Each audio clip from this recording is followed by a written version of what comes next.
So Beterbiev clearly stole the show. What were your thoughts heading into the fight against Callum Smith? Were you giving Callum a pretty good chance or not really? I thought that Callum Smith has a really good catching counter hook where he catches your and he comes back with his left hook. So I thought that that was, his chance to get some work done in the fight. I picked Beterbiev, you know, but 7-9. So that's how it happened. Uh, and it was a solid fight. I thought Callum Smith, he did better than he did versus Canelo. He was trying to do some things, man. He was trying to go to the body. He tried to establish his jab in there with a superior fighter, and that happens when you're in there with a superior fighter. The guy probably is an all-time great at light heavyweight. He's probably the best puncher in boxing. He got a lot of Olympic pedigree. He got a lot of things going for him, and I know he's a little bit older, but his style kind of ages well because he does things at his own speed. He don't allow himself to have that frenetic speed that kind of burns out as a guy gets older. He's kind of like stalking you like Jason Voorhees. So it's like his style may age well, and he only has 20 fights. So he dealing with a great fighter. When you look at him, obviously there's nobody left really. It's just him and Bivol. Like you can't even make a legitimate argument for any other contender at 175, man. Let's say that fight takes place, His Excellency, you know, a lot of, he got deep pockets, man. And he's already talking about he wants that fight. So if that fight were to take place, how do you see that playing out, man? Break that down for us. Um, it's a classic boxer versus puncher fight. Uh, I think Bivol has tremendous movement with his in and out movement. He throws very sharp, straight punches. Uh, got a really good jab.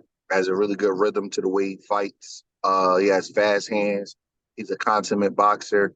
And Beterbiev he's like the Terminator. He just goes and he goes and he goes, and he sort of like chips away at you. He's like a demolition crew.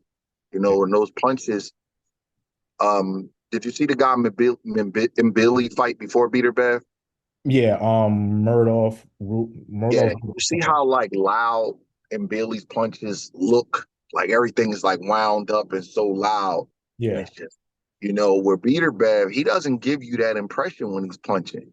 They're not loud, they're not winded up, they're just everything from the shoulders, just boom, boom, boom. But the effects that he has is way bigger than what Billy has. And Billy was hitting that guy with everything but the kitchen sink on the money, and the guy was standing up. Yeah. Beterbiev hit you like that, man, you going to sleep. So he puts the right amount of tension on his punches. And if you ask me who I favor Beterbiev to beat Bivol. I know most times 6 or 7 out of 10 times the boxer wins this fight, but I like Beterbiev. There's some things in Bivol that I've seen. Like I just don't know if he can overcome that. You know, um, Bivol. I don't know if he has. You got to have special level durability to overcome what's going on with Beterbiev. And I watch Bivol often in fights where he has an outclass opponent and he won't um, engage. So it's nothing wrong with that, but you got to secure the win. But something tells me that he may not be able to take the punishment that he will have to be able to take to deal with Peter Bev. I think I think David Benavidez actually is a harder fight for Benavidez. If Benavidez has the durability, he could probably beat Peter Bev because he'll be getting off a lot faster in the mid range because Peter Bev don't have the fastest hands. So Benavidez will be hitting him to the punch. It'll just be a matter if he could take, what's going on. But I think Bivol might give up too much ground. He'll probably let Peter Bev get ahead of steam. And you got to remember, Bivol is an outstanding fighter, but Peter Bev has seen that style a million times in the amateurs. You know, he was probably better than all of those guys as amateurs, you know, the Nail and Bivol and stuff. And he's seen that, you know, the Russian style where they're probing and they're going in and out. He knows how to deal with that. He didn't become an elite amateur by just being a puncher. So I give him the slight edge in the matchup. Is it better for like what if you was if you was talking to Bivol, like what's like the what's like the best thing for him to, I don't want to say work on, but what do you think is like a better attribute to have in terms of being able to take as much punishment, like being durable, or do you think it's better to be like, nah, man, you're gonna have to plant your feet and hurt this dude? Like, which one do you think is a little bit better Um, than beating him? I wouldn't tell him to plant his feet and try to hurt him because that's not how he fights. You know, sometimes I think that the media and the fans and, you know, that they look too deep into things. You know, you're going to do what you do best on your biggest nights. You know, so Bivol is an in and out probing boxer that throws fast, sharp, straight punches. So, you know, we will work on what he does best. I wouldn't try to tell him to hold his ground and knock the guy out because that's not in him. You know, you can only tell somebody to do something that's part of their makeup. It's very difficult to change a guy and having them do certain things that they're not used to doing, and then under anxiety and pressure, you expect it to come out. See how much criticism Deontay Wilder got for trying to box Yeah. and be cute. You know what I mean? So you and I'm not blaming nobody. I don't know what goes on in this camp, but I'm sure you've heard the criticism that Wilder got by Yeah. trying to fight a style that's really not conducive to the way he's been successful all through his career. So with Bivol, I will have that young man do what he does best. You know what I mean? And that's bounce in and out. And he just gonna have to be better than he ever has been. Just because I say that Peter I picked Beterbiev, that doesn't mean he has to win. You know, he still has to go in there and execute.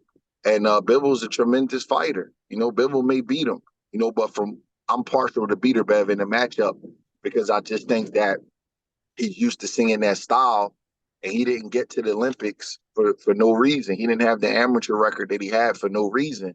So he's just not some mindless brawler that's going in there and just lets guys outbox him. You know, when you make it that deep in international competition, you have the ability to solve problems and deal with those kind of boxers. So I just feel like that, you know, at some point he'll catch up with him. And, you know, it's tough taking his punches. He knows how to place them. You know, he doesn't load up on them. He's very, very physically strong on top of being a puncher. Is why I never say that, you know, you can't build punching power. Because you see all those freakish exercises he does. He's not doing them in vain. He's Yeah. not just doing them just because they look cute. He's doing them because they are enhancing his punching power. They're making his ligaments and his bones stronger and keeping his wrist tight. So when he hits you, his wrist is not bending. It's compact on the moment of impact. The Mm. guy knows what he's doing, man. You know, and he knows how to slow you down. He knows where to hit you at. And his defense is not as bad as everybody says it is because with the style that he fights, you're going to get hit. There's nobody in the history of boxing that's a destructive fighter like him that don't get hit. You're going to get hit. Well, he knows how to block punches. He knows how to parry punches. He'll if you get too greedy, he'll counter punch you. If your hands is a little fast, he'll step away from you. He knows what he's doing. And you know, just my opinion. Like I said, it doesn't have to be correct. It's a 50-50 matchup. You know, Bivol is also a tremendous fighter. He has speed advantage. He has boxing ability advantage. He has the age advantage. So he has some advantages in the fight. It's just from what I see, I just think Beterbiev is going to be victorious. I know you said that you believe that Benavidez has a better chance. Is he a guy that you would like actually favor over Beterbiev, or is that hard because you haven't seen him at 175? I got to see a little bit more of David at 175. I will have to see how he grows into it. I will have to see how he handles Morrell. But with his style, I think he could give him a lot of trouble. Because believe it or not, I think that if you can have, if you're busy and you're tough and you could back Beterbiev up, I think that that you can have some success with him. Mm, Callum Smith did some good things when he was able to come forward. It's just the accumulation of the punishment wears you out. yeah. And Benavidez has ultra fast hands.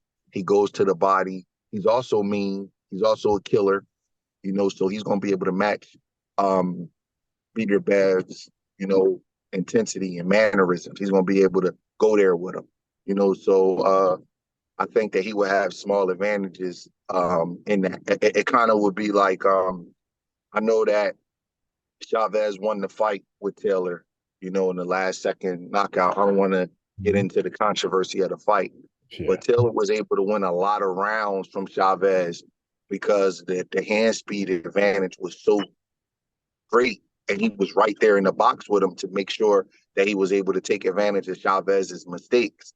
So if David could fight like a similar fight and just have the durability to hold on down the stretch, I think that he would have a shot because David has very, very fast hands and he's also a big guy. So he may be able to have, just the buffer to take that punishment because durability is a great attribute. The fact that you can go in there and you can take what the other guy can take. And David usually can take a good shot and he has durability, but he would need it versus him. You would need somebody who can really, really have, because what Beterbiev does is just pretty much hit you until you can't take it no more. So you like collapse, like he just keeps beating on you. So you need somebody that's also punishing him and that's also have that kind of durability. So I'm not saying I would favor him. David's a young guy. He hasn't fought at 75 yet. He has a big size advantage over everybody at 68. So, maybe at 75, that might even out a little bit. Maybe he won't have those same size advantages anymore. So Yeah. I'm definitely not picking him right now.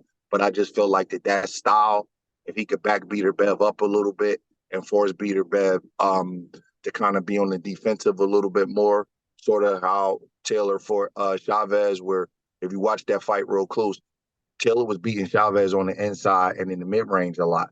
You Yeah. know, um, I think that David will have a chance.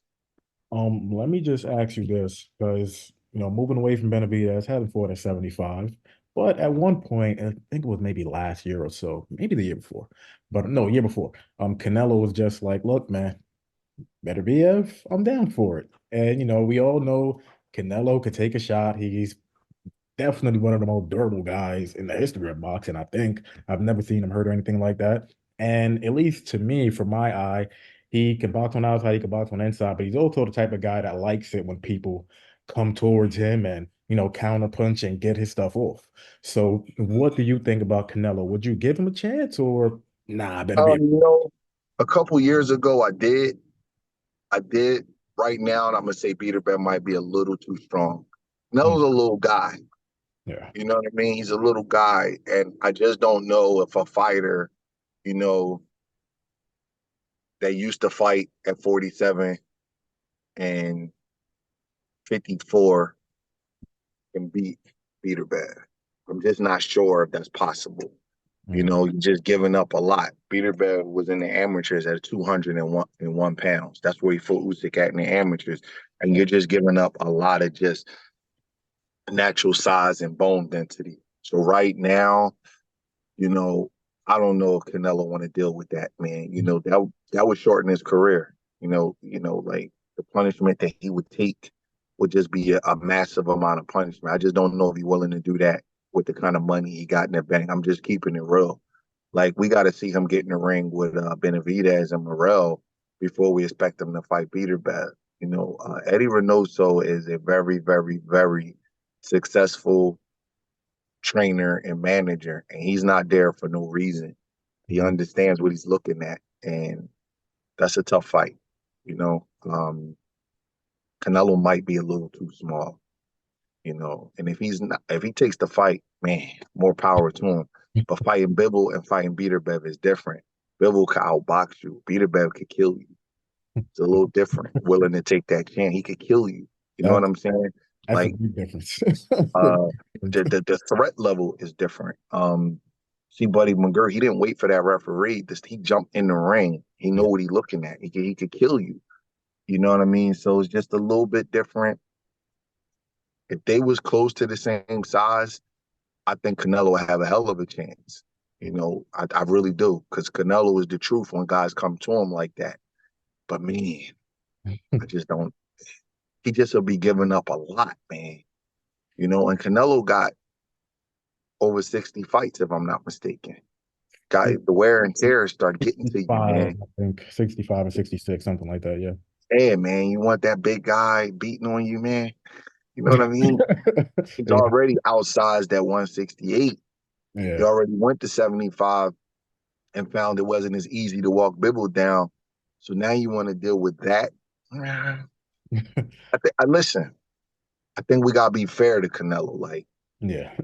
why we gotta ask him to do that? He already came up 54, 60, 68. He dipped his feet at 75. Like, at a certain point, this ain't the same as jumping from 118 to 122. No disrespect to the smaller guys. It's Yeah. just a different size man. We gotta just be fair to Canelo. I don't know if it's a junior middleweight in the history of boxing that could beat Beterbiev at 75. Seriously, like, it's a lot to ask anybody. You know what I mean? Like, only a couple of men in the history of boxing won titles at 54 and 75. Ray Leonard, Tommy Hearns, and Canelo. You know what I mean? And I'm a big Tommy Hearns and Ray Leonard fan, but they can't beat Beterbiev at 75. He's too big. You know what Yeah. I mean? Like, it's just too much to ask anybody. So it's just, I don't know. I don't think Canelo even be bothered with him right now, because they say he's slowing down. Then when you see him fight, you don't be slowed down. You know what I mean? So it's like, oh man, what you do you really want to go through that when you're making $50 million a fight? If you was managing them, would you, probably talk about fight the best, fight the best, well, at a certain point, you gotta have some kind of self-preservation. You know Yeah. what I mean? Like, you don't want to die for public consumption, do you? Right? Your fans will turn on you and laugh at you anyway after you lose or get knocked out. So is that what you're gonna do that for? Like, come on, man. I think Canelo will take a much safer fight than taking Beterbiev.